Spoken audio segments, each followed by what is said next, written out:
மறைந்த முன்னாள் பாரத பிரதமர் அடல் பிகாரி வாஜ்பாயின் 100வது பிறந்த நாளை ஒட்டி நடைபெற்ற மகளிர் கைப்பந்து போட்டியில் ஆதித்யா மகளிர் அணி முதல் பரிசை தட்டி சென்றது.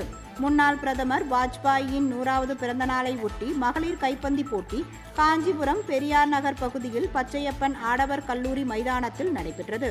முன்னதாக காஞ்சிபுரம் பாஜக மாவட்ட தலைவர் தாமரை ஜெகதீசன் போட்டியை தொடங்கி வைத்தார்.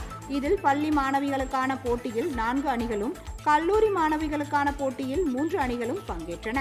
இதில் முதலாவது பரிசை ஆதித்யா மகளிர் அணியினரும், 2வது பரிசை நசரத்பேட்டை மகளிர் அணியினரும், 3வது பரிசை ஆதித்யா பி பிரிவு மகளிர் அணியினரும் தட்டி சென்றனர். வெற்றி பெற்ற அணிகளுக்கு பாஜக அமைப்பு சாரா தொழிலாளர் அமைப்பின் முன்னாள் மாநில துணைத் தலைவர் கணேஷ் பரிசுகளையும் சான்றிதழ்களையும் வழங்கி பாராட்டினார்.